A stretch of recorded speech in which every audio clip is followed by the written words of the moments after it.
Hi friends, RRB ALP and technician jobs కు సంబంధించి ఇద్దరికి డాక్యుమెంట్ వెరిఫికేషన్ అనేది కంపల్సరీగా ఉంటుంది కదా ఫ్రెండ్స్. ఏ డాక్యుమెంట్స్ తీసుకెళ్లాలి, ఏ డాక్యుమెంట్స్ ఒరిజినల్ తీసుకెళ్లాలి, ఏవి జిరాక్స్ కాపీలు తీసుకెళ్లాలి, ఒకవేళ ఒరిజినల్ డాక్యుమెంట్స్ లో ఏమైనా మిస్టేక్స్ ఉంటే వాటిని ఏ విధంగా సరి చేసుకోవాలి, ఒకవేళ ఒరిజినల్ డాక్యుమెంట్స్ లేకున్నట్లయితే వాళ్ళు ఏ విధంగా మిమ్మల్ని కన్సిడర్ చేస్తారు, డాక్యుమెంట్స్ యొక్క లాంగ్వేజ్ ఏంటి. సో ఈ విధంగా కంప్లీట్ డీటెయిల్స్ లైవ్ గా రెండు జాబ్స్ కు సంబంధించి డిస్కస్ చేద్దాం ఫ్రెండ్స్. ఈ వీడియోని ఎండ్ వరకు చూడండి. ఈ వీడియో చూసిన తర్వాత ఈ వీడియో మీకు నచ్చినట్లయితే కింద లైక్ చేసి పక్కనే ఉండే షేర్ బటన్ ద్వారా మీ ఫ్రెండ్స్ అండ్ ఫ్యామిలీ మెంబర్స్ కి షేర్ చేయండి. ఇటువంటి లేటెస్ట్ అప్డేట్స్ అందరికంటే ముందుగా మీ మొబైల్ నోటిఫికేషన్ ద్వారా తెలుసుకోవాలి అనుకుంటే కింద రెడ్ కలర్ లో కనిపించే సబ్స్క్రైబ్ బటన్ ని క్లిక్ చేసి పక్కనే ఉండే బెల్ ఐకాన్ ని యాక్టివేట్ చేసుకోండి. Hi friends, welcome to my channel. This is Naresh ఎదిద్యా. ఇది RRB ALP and technician jobs కి సంబంధించిన అఫీషియల్ నోటిఫికేషన్ ఫ్రెండ్స్. డైరెక్ట్ గా 16.0 పేరా నంబర్ చూసుకున్నట్లయితే verification of original documents and formats of certificates అని చెప్పేసి ఏ డాక్యుమెంట్స్ కావాలి అని ఇక్కడ క్లియర్ గా డీటెయిల్స్ అనేది మెన్షన్ చేయడం జరిగింది. డాక్యుమెంట్ వెరిఫికేషన్ కి అన్ని డాక్యుమెంట్స్ కూడా ఒరిజినల్ లో తీసుకుని వెళ్లాల్సి అనేది ఉంటుంది ఫ్రెండ్స్. ఏ డాక్యుమెంట్స్ అనేది ఇక్కడ వాళ్ళు లిస్ట్ అనేది ప్రొవైడ్ చేయడం జరిగింది. ఈ ఒరిజినల్ డాక్యుమెంట్స్ ఏవైతే మీరు తీసుకెళ్తున్నారో మీకు సంబంధించినవి, దానితో పాటు 2 సెట్స్ ఆఫ్ సెల్ఫ్ అటెస్టెడ్ అంటే ఆ డాక్యుమెంట్స్ మీద మీ సైన్ చేసిన ఫోటో కాపీస్ లేదా జిరాక్స్ కాపీస్ కూడా ఖచ్చితంగా మీరు తీసుకొని వెళ్లాల్సి ఉంటుంది. All original documents true colour తో అంటే కలర్ స్కానింగ్ అనేది మీరు ఇక్కడ మెన్షన్ చేసిన వెబ్సైట్ లో మీరు అప్లోడ్ అనేది చేయాల్సి ఉంటుంది అని ఫస్ట్ పేరాలో క్లియర్ గా మెన్షన్ చేయడం జరిగింది ఫ్రెండ్స్. అన్ని సర్టిఫికేట్స్ కూడా కేవలం ఇంగ్లీష్ లేదా హిందీ లాంగ్వేజ్ లో మాత్రమే ఉండాలి. ఒకవేళ ఇంగ్లీష్ లో లేదా హిందీ లాంగ్వేజ్ లో మీ సర్టిఫికేట్ అనేది లేనట్లయితే మీరు దాన్ని ట్రాన్స్లేటెడ్ చేసుకొని దాని మీద సెల్ఫ్ అటెస్టెడ్ అనేది చేయాలన్నమాట. వాళ్ళకు ఎప్పుడైతే అవసరం అవుతుందో అప్పుడు మిమ్మల్ని అడిగినప్పుడు దాన్ని ప్రొడ్యూస్ చేయాల్సి ఉంటుంది. డాక్యుమెంట్ వెరిఫికేషన్ డేట్ ఒక్కసారి ఫిక్స్ చేసిన తర్వాత దానికి ఫర్దర్ గా వీళ్ళు టైం అనేది ఇవ్వరు ఫ్రెండ్స్. అంత లోపలే మనకి ఇక్కడ లిస్ట్ ఏవైతే డాక్యుమెంట్స్ అనేది వీళ్ళు మెన్షన్ చేశారో అన్ని డాక్యుమెంట్స్ పర్ఫెక్ట్ గా ఆ తేదీ లోపల మన దగ్గర ఉండాలన్నమాట. ఏ డాక్యుమెంట్స్ ఉండాలి అని చెప్పేసి మనకు 16.123 అని ఇక్కడ లిస్ట్ అనేది మెన్షన్ చేయడం జరిగింది ఫ్రెండ్స్. దాన్ని ఏ వెరిఫికేషన్ లాగా వాళ్ళు కన్సిడర్ చేస్తారు అని కూడా మెన్షన్ చేయడం జరిగింది. మాట్రికులేషన్ లేదా ఎస్ఎస్సి మెమో లేదా ఇంటర్ ఎగ్జామినేషన్ సర్టిఫికేట్ లేదా ఈక్వలెంట్ సర్టిఫికేట్ అంటే ఎస్ఎస్సి మెమో కానీ ఇంటర్ మార్క్స్ మెమో కానీ మీరు తీసుకొని వెళ్ళినట్లయితే దాన్ని మీ డేట్ ఆఫ్ బర్త్ ప్రూఫ్ లాగా వాళ్ళు కన్సిడర్ చేయడం జరుగుతుంది ఫ్రెండ్స్. దీనికి ఆధార్ కార్డు కానీ రేషన్ కార్డు కానీ ఓటర్ కార్డు కానీ తీసుకొని వెళ్ళి ఇది మా డేట్ ఆఫ్ బర్త్ ప్రూఫ్, దీంట్లో కూడా మా డేట్ ఆఫ్ బర్త్ ఉంటుంది అంటే వాళ్ళు ఒప్పుకోరు ఫ్రెండ్స్. వాళ్ళు కేవలం మీ ఎస్ఎస్సి మార్క్స్ మెమో ఏదైతే ఉంటుందో దాంట్లో ఉండే డేట్ ఆఫ్ బర్త్, అలానే ఒకవేళ ఇంటర్మీడియట్ ఉంటే దాంట్లో ఉండే డేట్ ఆఫ్ బర్త్ నే వాళ్ళు కన్సిడర్ అనేది చేయడం జరుగుతుంది. ఏజ్ రిలాక్సేషన్ కూడా వాళ్ళు ఈ డేట్ నుంచే వాళ్ళు క్యాల్కులేట్ అనేది చేయడం జరుగుతుంది ఫ్రెండ్స్. ఎస్ఎస్సి మెమోలో మీ నేమ్, మీ ఫాదర్ నేమ్, మీ మదర్ నేమ్ ఏ విధంగా ఉంటుందో మీరు ఆన్లైన్ అప్లికేషన్ రిజిస్ట్రేషన్ ప్రాసెస్ లో కూడా సేమ్ నేమే మీరు అక్కడ ఎంటర్ చేయాల్సి ఉంటుంది అనమాట. అంటే స్పెల్లింగ్ మిస్టేక్స్ లేకుండా ఆ రెండు కరెక్ట్ గా ఉన్నాయా లేదా అనేది వాళ్ళు వెరిఫై అనేది చేయడం జరుగుతుంది. మీకు 10+2 అలానే ఇంటర్ లేదా హై సెకండరీ లేదా పియూసి ఉన్నట్లయితే మీకు ఆ సర్టిఫికేట్లు అనేది తీసుకొని వెళ్లాల్సి ఉంటుంది ఫ్రెండ్స్. దేనికి ఎలిజిబుల్ అయితే అది తీసుకొని వెళ్లాల్సి ఉంటుంది అనమాట. ఎవరైతే ఐటీఐ చేసింటారో వాళ్ళు NCVT అలానే SCVT, డిప్లొమా చేసిన వాళ్ళు డిప్లొమా, అలానే ఇంజనీరింగ్ చేసిన వాళ్ళు ఇంజనీరింగ్ డిగ్రీ సర్టిఫికేట్స్, అవసరమైతే మీ యొక్క సెమిస్టర్ వైజ్ మార్క్స్ మెమోస్ కూడా ఉంటాయి కదండి ఫ్రెండ్స్, అవి కూడా మీరు తీసుకొని వెళ్లాల్సి ఉంటుంది. అవి ఎందుకు వీళ్ళు అడిగారు అనేది మనం ఫర్దర్ గా డిస్కస్ అనేది చేస్తాం ఫ్రెండ్స్. SC ST వాళ్ళు ఎవరైతే ఉంటారో వాళ్ళు అనెక్సర్ 1 లో మెన్షన్ చేసిన సర్టిఫికేట్ ఫార్మాట్ లో వాళ్ళు సర్టిఫికేట్ అనేది తీసుకొని వెళ్లాల్సి ఉంటుంది. అలానే OBC non creamy layer candidates annexure 2 లో మెన్షన్ చేసిన ఫార్మాట్ లో సర్టిఫికేట్ అనేది మీరు తీసుకెళ్లాల్సి ఉంటుంది ఫ్రెండ్స్. OBC వాళ్ళు నాన్ క్రీమిలేయర్ డిక్లరేషన్ కోసం అనెక్సర్ 2A లో సర్టిఫికేట్ ఫార్మాట్ ఏ విధంగా ఉంటుందో దాని ప్రకారం మీరు తీసుకొని వెళ్లాల్సి ఉంటుంది. ఈ అనెక్సర్స్ అన్ని ఎక్కడ ఉంటాయి, ఎలా ఉంటాయి అనేది కూడా నేను ఫర్దర్ గా డిస్కస్ చేస్తాను ఫ్రెండ్స్. ఎవరైతే ఆన్లైన్ అప్లికేషన్ రిజిస్ట్రేషన్ ప్రాసెస్ లో EBC అంటే ఎకనామికల్లీ బ్యాక్వర్డ్ క్లాసెస్ కింద మీరు సెలెక్ట్ చేసుకుని 250 రూపీస్ ఎవరైతే పే చేశారో వాళ్ళు ఖచ్చితంగా అనెక్సర్ 3 లో మెన్షన్ చేసిన ఇన్కమ్ సర్టిఫికేట్ ఫార్మాట్ లో సర్టిఫికేట్ అనేది మీరు ప్రొడ్యూస్ చేయాల్సి ఉంటుంది ఫ్రెండ్స్. ఎవరైతే ఎక్స్ సర్వీస్ మ్యాన్ ఉంటారో వాళ్ళు ఒరిజినల్ డిశ్చార్జ్ సర్టిఫికేట్ కూడా ప్రొడ్యూస్ చేయాల్సి ఉంటుంది.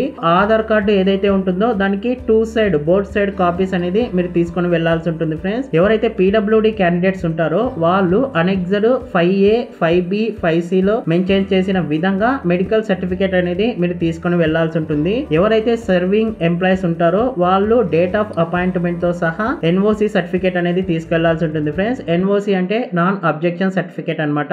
అంటే మీరు ప్రజెంట్ చేస్తున్న ఎంప్లాయ్మెంట్ లో మీ వల్ల ఎటువంటి ప్రాబ్లమ్స్ లేవు, అబ్జెక్షన్స్ లేవు అని మీరు ప్రజెంట్ చేసే కంపెనీ వాళ్ళు లేదా గవర్నమెంట్ అనేది ఇవ్వాల్సి ఉంటుంది. ఆ సర్టిఫికేట్ అనేది మీరు ప్రొడ్యూస్ చేయాల్సి ఉంటుంది ఫ్రెండ్స్. ఎవరైతే సర్వింగ్ డిఫెన్స్ పర్సనల్ ఉంటారో వాళ్ళు కూడా మీరు డేట్ ఆఫ్ డిశ్చార్జ్ తో సహా మీరు NOC సర్టిఫికేట్ అనేది ప్రొడ్యూస్ చేయాల్సి ఉంటుంది. ఎవరైతే మైనారిటీ కమ్యూనిటీ క్యాండిడేట్స్ ఉంటారో వాళ్ళు నాన్ జ్యుడిషియల్ స్టాంప్ పేపర్ మీద అనెక్సర్ 4th లో ఏ ఫార్మాట్ అయితే ఇచ్చారో ఆ సర్టిఫికేట్ అనేది మీరు ప్రొడ్యూస్ చేయాల్సి ఉంటుంది. ఆన్లైన్ అప్లికేషన్ రిజిస్ట్రేషన్ ప్రాసెస్ లో మీరు అప్లై చేసేటప్పుడు మీరు నేమ్స్ అంటే మీ సర్టిఫికేట్ యొక్క నేమ్స్ లేదా డీటెయిల్స్ చేంజ్ చేసినట్లయితే దాన్ని మేము చేంజ్ చేయడానికి అప్లై చేశాము, అందుకని మేము ఆ డీటెయిల్స్ ఆన్లైన్ రిజిస్ట్రేషన్ ప్రాసెస్ లో మేము సబ్మిట్ చేశాము అని లీగల్ డాక్యుమెంట్ లేదా ఏదైనా గెజిట్ నోటిఫికేషన్ అనేది మీరు సబ్మిట్ చేయాల్సి ఉంటుంది ఫ్రెండ్స్. అంటే ఇప్పుడు SSC మెమోలో మీ నేమ్ కానీ మీ ఫాదర్ నేమ్ కానీ మదర్ నేమ్ కానీ మేము చేంజ్ చేయడానికి ప్రాసెస్ అనేది ప్రోగ్రెస్ లో ఉంది అన్నట్టు మీరు లీగల్ డాక్యుమెంట్స్ అనేది వాళ్ళకి సబ్మిట్ చేయాల్సి ఉంటుంది. ఎవరైతే ఆన్లైన్ రిజిస్ట్రేషన్ ప్రాసెస్ లో పేమెంట్ ఆన్లైన్ చేయకుండా ఆఫ్లైన్ చలాన్ ద్వారా అంటే SBI బ్రాంచ్ లో కానీ పోస్ట్ ఆఫీస్ లో కానీ చేసింటారో వాళ్ళకు రిసిప్ట్ అనేది ఇచ్చింటారు కదండి ఫ్రెండ్స్. మీరు పేమెంట్ అనేది చేసినట్టు అది కూడా ఒరిజినల్ మీరు తీసుకొని వెళ్లాల్సి ఉంటుంది. ఎవరైతే ట్రాన్స్జెండర్స్ క్యాండిడేట్స్ ఉంటారో వాళ్ళు సెల్ఫ్ సర్టిఫికేషన్ అనేది తీసుకొని వెళ్లాల్సి ఉంటుంది. జమ్మూ కాశ్మీర్ క్యాండిడేట్స్ జమ్మూ కాశ్మీర్ యొక్క డొమిసైల్ సర్టిఫికేట్ అనేది తీసుకెళ్లాల్సి ఉంటుంది. మీరు సర్టిఫికేట్ ఆఫ్ ఎలిజిబిలిటీ కూడా మీరు తీసుకొని వెళ్లాల్సి ఉంటుంది ఫ్రెండ్స్. దానికి సంబంధించి పేరా 4F లో వాళ్ళు క్లియర్ గా డీటెయిల్స్ అనేది మెన్షన్ చేశారు. ఎవరైతే డైవర్స్ అలానే జ్యుడిషియల్ సపరేషన్ క్యాండిడేట్స్ ఉంటారో కోర్టుల ప్రకారము అఫిడవిట్ అనేది సబ్మిట్ చేయాల్సి ఉంటుంది. వాళ్ళకు ఇంకొకసారి మ్యారేజ్ కాలేదు అన్నట్టు.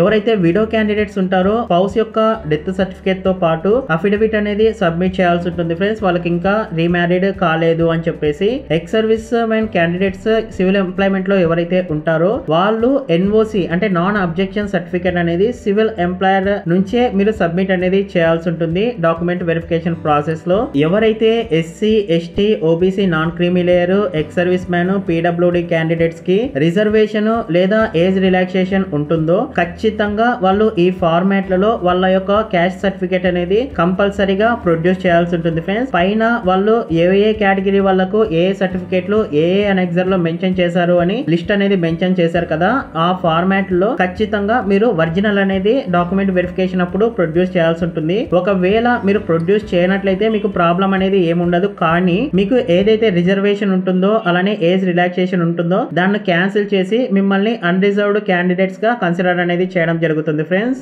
ఈ జాబ్స్ కి సంబంధించి ఏదైతే ఎడ్యుకేషనల్ క్వాలిఫికేషన్ ఉంటుందో ఆ ఎడ్యుకేషనల్ క్వాలిఫికేషన్ కి సంబంధించిన మార్క్స్ మెమో అనేది డాక్యుమెంట్ వెరిఫికేషన్ లో ప్రొడ్యూస్ చేయాల్సి ఉంటుంది ఫ్రెండ్స్. అది ప్రొవిజనల్ అయినా కానీ రెగ్యులర్ డిగ్రీ అయినా కానీ డిప్లొమా అయినా కానీ ITI అయినా కానీ NTC అయినా కానీ NAC అయినా కానీ దానిలో ఖచ్చితంగా డేట్ ఆఫ్ ఇష్యూ అంటే అది ఎప్పుడు మీకు కోర్సు కంప్లీట్ అయిపోయింది, ఎప్పుడు ఆ సర్టిఫికేట్ మీకు ఇచ్చారు అని చెప్పేసి అక్కడ డేట్ కూడా క్లియర్ గా మెన్షన్ అనేది చేయాల్సి ఉంటుంది అని ఇక్కడ మెన్షన్ చేశారు ఫ్రెండ్స్. ఎందుకు ఈ విధంగా మెన్షన్ చేశారంటే డేట్ ఆఫ్ ఇష్యూ అనేది అప్లికేషన్ రిజిస్ట్రేషన్ క్లోజింగ్ డేట్ కంటే ముందే ఉండాలన్నమాట.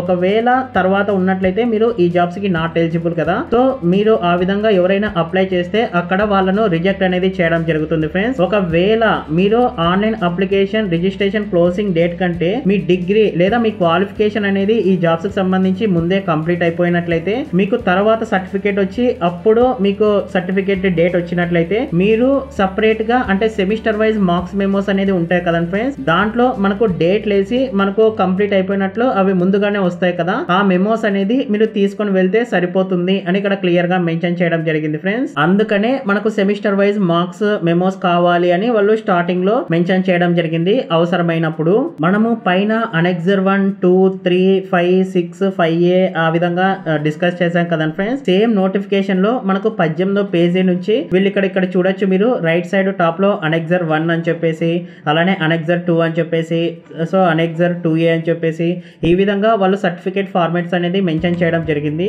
సిమిలర్ ఈ ఫార్మాట్ లోనే మీరు డాక్యుమెంట్ వెరిఫికేషన్ లో సర్టిఫికేట్ అనేది ప్రొడ్యూస్ చేయాల్సి ఉంటుంది ఫ్రెండ్స్. OBC సెంట్రల్ ఉండాలన్నమాట. ఈ ఫార్మాట్ లో మీరు మీ సేవ నుంచి వచ్చినట్లయితే సేమ్ ఇవే డీటెయిల్స్ అక్కడ ఉన్నట్లయితే మీరు ఈ విధంగా సబ్మిట్ అనేది చేయొచ్చు అనమాట. సో ఈ విధంగా ప్రతి ప్రతి ఒక్క సర్టిఫికేట్ అనేది మీరు కంపేర్ చేసుకొని ఈ డీటెయిల్స్ ఆ డీటెయిల్స్ సిమిలర్ గా ఉన్నట్లయితే మీరు డాక్యుమెంట్ వెరిఫికేషన్ లో సబ్మిట్ అనేది చేయొచ్చు. ఎవరైతే ఏఎల్పి అండ్ టెక్నీషియన్ జాబ్స్ కి అప్లై చేశారో ఖచ్చితంగా వాళ్ళందరికీ ఈ వీడియో అనేది షేర్ చేయండి ఫ్రెండ్స్. చాలా హెల్ప్ఫుల్ అవుతుంది. Thanks for watching.